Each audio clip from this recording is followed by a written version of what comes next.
പട്ടികജാതി വിദ്യാർത്ഥികളുടെ വിദ്യാഭ്യാസ ആനുകൂല്യങ്ങൾ വർദ്ധിപ്പിക്കുക, കുടിശ്ശിക തീർത്ത് സമയബന്ധിതമായി വിതരണം ചെയ്യുക തുടങ്ങിയ ആവശ്യങ്ങൾ ഉന്നയിച്ച് പട്ടികജാതി ക്ഷേമ സമിതിയുടെ നേതൃത്വത്തിൽ പന്തലായനി ബ്ലോക്ക് ഓഫീസിലേക്ക് മാർച്ചും ധർണയും സംഘടിപ്പിച്ചു.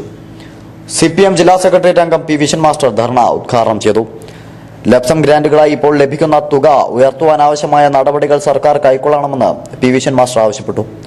Pantalayani block panchayat president T V Chandradasan അധ്യക്ഷത വഹിച്ച ധർണയിൽ സംഘടനാ ഏരിയ സെക്രട്ടറി ബാബു മുണ്ടിയാടി സ്വാഗതം പറഞ്ഞു. CITU ജില്ലാ secretary P Kunhammad, M Padmanabhan, UKD Adiyodi, P Baburaj, P Bhaskaran, UK Pavithran തുടങ്ങിയവർ സംസാരിച്ചു. ഭരണാധികാരികളുടെ മനസ്സിൽ, മുഖ്യമന്ത്രിയുടെ മനസ്സിൽ തന്നെ എത്രത്തോളം ആണ്ടവി എന്നുള്ളത് എനിക്കറിയില്ല. പലപ്പോഴും നിയമസഭയിലെ വിഷയം വളരെ ഗൗരവമായി ഈ സമിതിയുടെ നേതാവായിട്ടുള്ള മുൻ മന്ത്രി AK ബാലൻ ഗൗരവമായി ചർച്ച ചെയ്യുമ്പോൾ പോലും അന്നത്തെ പ്രതിപക്ഷ നേതാക്കളായിരുന്ന ആന്റണി ഉമ്മൻചാണ്ടിയുടെ മനസ്സിൽ എത്ര കടന്നു എന്ന് എനിക്കറിയില്ല.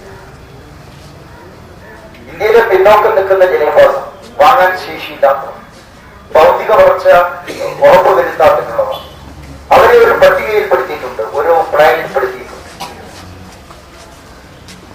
ആ വിഭാഗത്തിൽപ്പെട്ടവരാണ് പട്ടികജാതിക്കാർ എന്ന് പറയുന്നത്. ഇതൊരു ജാതി സംഘടനയല്ലേ. ഇന്ത്യൻ തൊഴിലാളി വർഗത്തിന്റെ വർഗസമരവുമായി ബന്ധപ്പെട്ട പോരാട്ടത്തിന്റെ ഭാഗമായിട്ടുള്ളത് തന്നെയാണ്. അങ്ങനെ തെറ്റിദ്ധരിപ്പിക്കപ്പെട്ടവരുണ്ട്. ഭരണഘടന അനുസരിച്ച് ഭരണഘടന അനുശാസിക്കുന്ന അവകാശങ്ങൾ കൊടുക്കുന്ന കാര്യത്തിൽ ഇന്ത്യ രാജ്യം ഭരിക്കുന്ന ഭരണാധികാരികൾ മാറി മാറി വന്ന കേന്ദ്ര ഭരണാധികാരികൾ, അതുപോലെ കേരളത്തിലെ ഐക്യ ജനാധിപത്യ മുന്നണി ഗവൺമെന്റ് എപ്പോഴൊക്കെ അധികാരത്തിൽ വരുന്നോ അപ്പോഴൊക്കെ തന്നെ കോടിക്കണക്കിന് രൂപ ലേപ്സായി പോകുന്നു, പ്രഖ്യാപനം നടത്തുന്നില്ല. ഇതാരുടെയും പണമല്ല, ഇന്ത്യയിലെ ജനങ്ങളുടെ നികുതി പണമാണ്, ഖജാനയിലെ പണം. ആ ഖജാനയിലെ പണം പട്ടികജാതി ജനവിഭാഗത്തിൽപ്പെട്ടിട്ടുള്ളവർ അതൊരു പ്രത്യേക പട്ടികയിൽപ്പെടുത്താൻ കാരണം സാമ്പത്തികമായിട്ടാണ്, ജാതി നോക്കിയിട്ട് മാത്രമൊന്നല്ല. വാങ്ങാൻ ശേഷിയില്ലാത്ത ജനവിഭാഗത്തെ ഒരു